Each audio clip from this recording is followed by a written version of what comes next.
Persian empire का capital मदइन, जो एक जमाने में दुनिया की सबसे ताकतवर और रिच सिटी थी, और इस सिटी के सेंटर में पर्शियन बादशाहों का मशहूर व्हाइट पैलेस था। और इसी महल के अंदर पूरे पर्शियन एम्पायर के खजाने पड़े हुए थे। जंगे कादसिया जीतने के बाद अब पर्शियन एम्पायर में मुसलमानों की फौज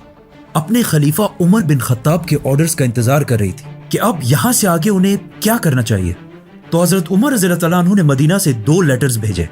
रोमन एम्पायर की फौज को जेरूसलम की तरफ जाने का हुक्म दिया और पर्शियन एम्पायर की फौज को ऑर्डर्स दिए कि अब तुम लोगों ने तब तक नहीं रुकना जब तक इस एम्पायर के कैपिटल मदइन को फतह ना कर लो। तो मुसलमानों की फौज साद बिन अबी वकास की लीडरशिप में फुल स्पीड पर्शियन एम्पायर के कैपिटल की तरफ बढ़ने लगी और मुसलमान 100% श्योर थे कि वो इस सिटी को जरूर फतह करेंगे, क्योंकि इस सिटी के फतह के बारे में इस सब से बहुत साल पहले रसूलुल्लाह सल्लल्लाहु अलैहि वसल्लम ने पहले ही बता दिया था। जब रसूलुल्लाह सल्लल्लाहु अलैहि वसल्लम मक्का वालों के बहुत जुल्म के बावजूद उन्हें इस्लाम की तरफ बुला रहे थे, लेकिन अब आप सल्लल्लाहु अलैहि वसल्लम के चचा अबू तालिब की वफात के बाद अब उनके लिए मक्का में रहना बहुत ही डेंजरस था। तो आप सल्लल्लाहु अलैहि वसल्लम मजबूरन अबू बकर रज़ियल्लाहु तआला अन्हु के साथ मक्का से छुपकर मदीना की तरफ रवाना हुए। और उनके जाते ही मक्का के लीडर अबू सुफियान ने यह ऐलान किया कि जो भी इन्हें जिंदा या मुर्दा हमारे पास लेकर आएगा उसे हम 100 ऊंटों का इनाम देंगे। अब जब आप सल्लल्लाहु अलैहि वसल्लम और हजरत अबू बकर रास्ते में थे तो इन्हीं 100 ऊंटों की लालच में एक आदमी सुराका बिन मालिक इनका पीछा करने लगा। लेकिन जैसे ही सुराका उनके करीब पहुंचा तो उसका घोड़ा अचानक रुक गया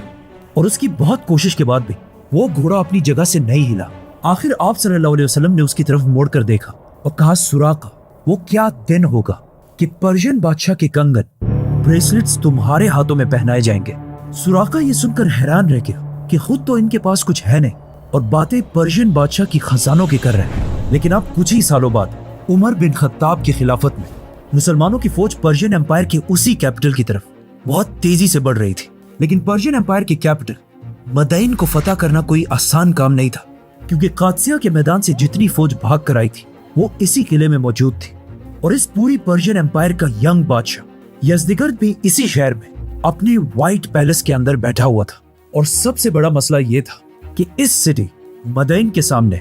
द फेमस टाइग्रस रिवर बह रही थी और पर्शियन फौज ने मुसलमानों के पहुंचने से पहले इस दरिया के ऊपर बने हुए ब्रिज को जला दिया था और सारी कश्तियों को अपने साथ दरिया के उस पार ले गए थे। तो जब मुसलमान यहाँ पहुंचे उनके पास और कोई चॉइस नहीं थी, तो वो यहीं पर काफी अरसे तक बैठे रहे और किसी तरह इस कैपिटल तक पहुंचने की प्लानिंग करने लगे। नाउ पर्शियन बादशाह ये सब इसलिए कर रहा था ताकि वो इस सिटी के सारे खजानों को जमा करके यहाँ से भाग जाए और मुसलमानों के हाथ यहाँ कुछ भी ना है। जाने से पहले यज़दिगर्द ने मुसलमानों के जनरल साद बिन अबी वकास की तरफ ये ऑफर भेजी कि अब तुम लोग और बस करो, अब तक जितने इलाके तुम लोग फतह कर चुके हो वो सब तुम्हारे हुए और अब बस हमें और आराम से रहने दो। साद बिन अबी वकास ने यज़दिगर्द की ये ऑफर मदीना में अपने खलीफा उमर बिन खत्ताब की तरफ भेजी। लेकिन ऑफ कोर्स उमर रज़ियल्लाहु तआला अन्हु ने ये ऑफर रिजेक्ट कर दी, क्योंकि हजरत उमर को पता था कि अब ये लोग सिर्फ हमारा टाइम वेस्ट कर रहे हैं और जैसे ही इनको मौका मिलेगा ये दोबारा मुसलमानों पर हमला करके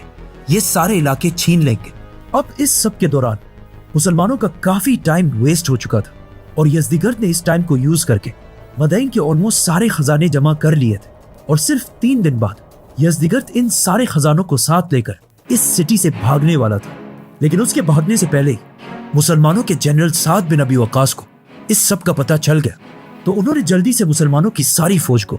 अपने सामने जमा होने का हुक्म दिया और फिर इन सब के सामने खड़े होकर कहा कि अब हम और टाइम वेस्ट नहीं कर सकते, हमें मदइन पर इसी वक्त हमला करना होगा। तो अब तुम सब में से कौन है जो सबसे पहले आगे बढ़कर इस टाइग्रस रिवर को क्रॉस करे? लेकिन कश्तियों के बगैर सिर्फ घोड़ों पर यह रिवर क्रॉस करना बहुत ही मुश्किल काम था, क्योंकि टाइग्रस रिवर दुनिया के बड़े रिवर्स में से एक थी और इसकी डेप्थ भी बाकी नॉर्मल रिवर्स से बहुत ज्यादा थी। लेकिन इस सब के बाद भी मुसलमानों की फौज पीछे हटने के लिए तैयार नहीं थी और साद बिन अबी वकास की बात सुनते ही आसिम बिन अम्र मुसलमानों की फौज से सामने आए और कहा, सबसे पहले मैं इस रिवर को क्रॉस करूंगा। और आसिम बिन अम्र के साथ साथ 600 और जवान भी इस दरिया में कूदने के लिए तैयार हुए, जिनमें से एक आसिम बिन अम्र के भाई काका बिन अम्र भी थे। ये 600 आदमी मुसलमानों की फौज से आगे बढ़े और बिल्कुल दरिया के करीब आकर खड़े हुए। ये सारे काफी देर तक इस दरिया को बस देखते रहे,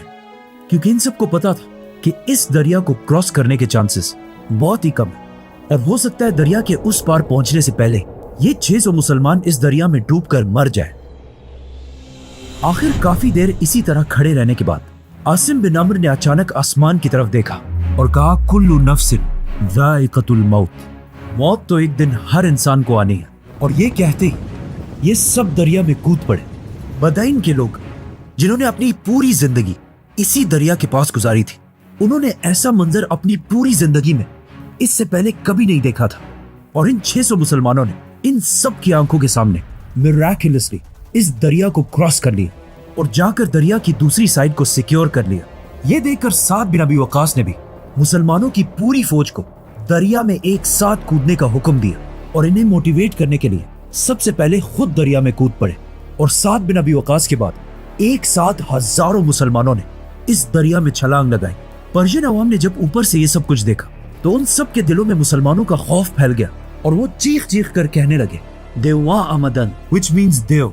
जिन्नात आ रहे हैं। क्योंकि कुछ लोग ये तक कहने लगे कि ये लोग इंसान है ही नहीं बल्कि जिन्नात है।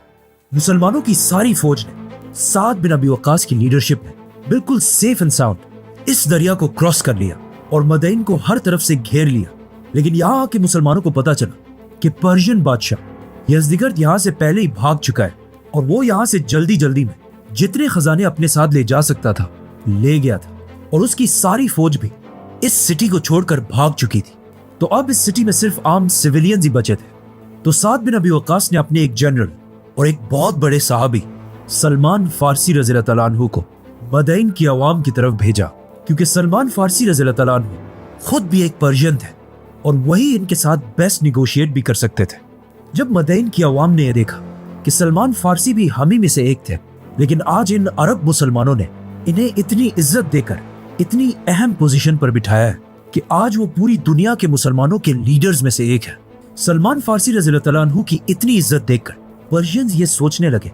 कि हो सकता है इस्लाम किसी कौम या जबान का रिलीजन नहीं बल्कि पूरी दुनिया का रिलीजन हो। इसीलिए पर्शियन एम्पायर के इस अजीम कैपिटल ने, जिसे पिछले 800 साल से कोई फतह नहीं कर सका था, मुसलमानों के सामने बगैर किसी जंग के सरेंडर कर दिया। पर्शियंस का इस्लाम के बारे में ये ख्याल बिल्कुल सही था, क्योंकि आने वाले जमाने में इस्लाम के सबसे बड़े स्कॉलर्स और साइंटिस्ट्स इन्हीं पर्शियंस में से थे। और आज भी पर्शिया, ईरान इस्लाम के सबसे बड़े किलों में से एक है। मुसलमानों ने बिल्कुल जेरूसलम की तरह इस इंपॉर्टेंट सिटी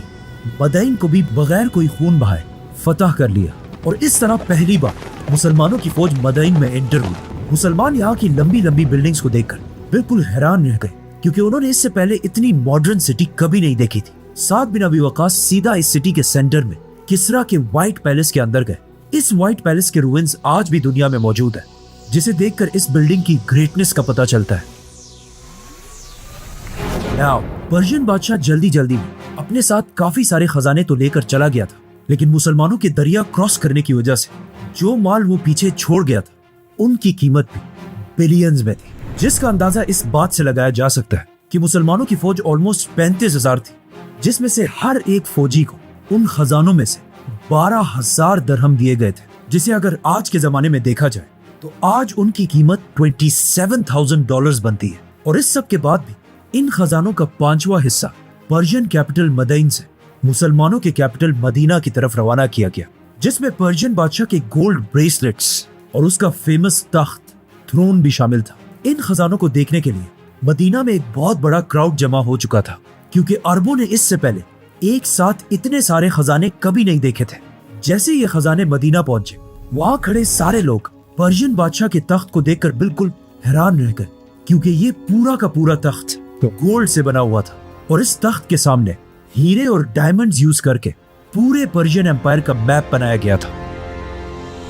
इस तख्त के बारे में ज्यादा मुसलमानों की राय ये थी कि इसे ऐसे ही रहने दिया जाए और आज से ये हमारे खलीफा का तख्त बने। लेकिन वहां हजरत अली रज़ियल्लाहु तआला अन्हु भी खड़े थे, जिन्होंने इसकी सख्त मुखालफत की और कहा कि इस तख्त के टुकड़े टुकड़े कर दिए जाए, ताकि ऐसा ना हो कि आने वाले मुसलमान बादशाहों में इस तख्त पर बैठने की ख्वाहिश पैदा हो। खलीफा उमर बिन खत्ताब को भी हजरत अली रज़ियल्लाहु तआला अन्हु की राय पसंद आई और उन्होंने इस तख्त को टुकड़े टुकड़े करने का हुक्म दिया और उसे मुसलमानों में तकसीम कर दिया। इसके बाद हजरत उमर ने वहाँ खड़े सहाबा को हुक्म दिया कि सुराका बिन मालिक को मेरे पास लाओ, और उसके आते ही हजरत उमर रज़ियल्लाहु तआला अन्हु ने उसके हाथों में पर्शियन बादशाह के कंगन पहनाए। वहाँ सारे लोग हैरान हुए कि हजरत उमर ने आखिर ऐसा क्यों किया। तो हजरत उमर ने उन्हें बताया कि ये मैंने रसूलुल्लाह सल्लल्लाहु अलैहि वसल्लम की हदीस को पूरा करने के लिए किया है कि जब हिजरत के दौरान उन्होंने सुराका से कहा था कि एक दिन किसरा के कंगन तुम्हारे हाथों में पहनाए जाएंगे। थोड़ी देर कंगन पहनने के बाद हजरत उमर ने उसे कहा कि अब ये उतार दो, ये तुम्हारे नहीं है, और इसे मुसलमानों की बैतुल माल में जमा कर।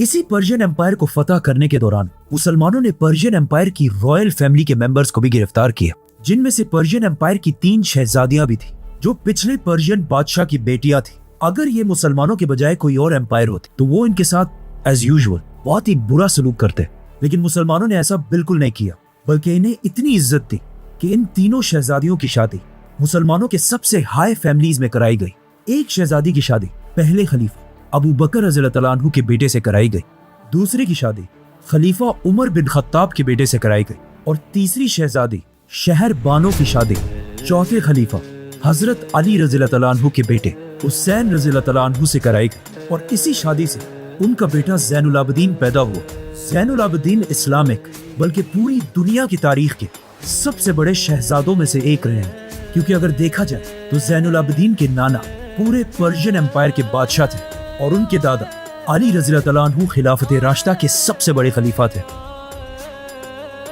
बदईन को फतह करने के बाद मुसलमान पर्शियन बादशाह यज़दिगर्द का पीछा करते गए और आखिर जलूला की जंग जीतने के बाद पर्शियन बादशाह इराक को हमेशा के लिए छोड़कर भाग गया और ईरान में पनाह ली, और उसके जाते ही मुसलमानों ने आसानी से पूरे इराक को फतह कर लिया। इराक फतह करने के बाद मुसलमानों के जनरल साद बिन अबी वकास ने खलीफा उमर रज़ियल्लाहु तआला अन्हु की तरफ लेटर भेजा कि अब यहाँ से आगे हमें क्या करना चाहिए,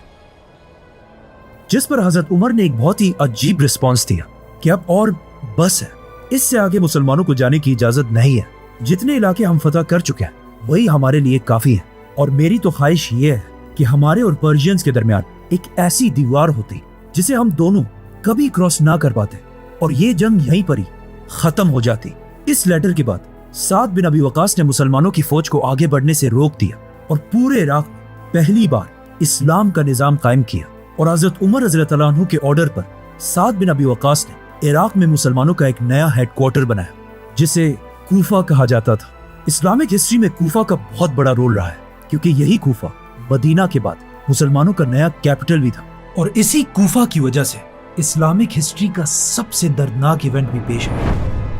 करबला।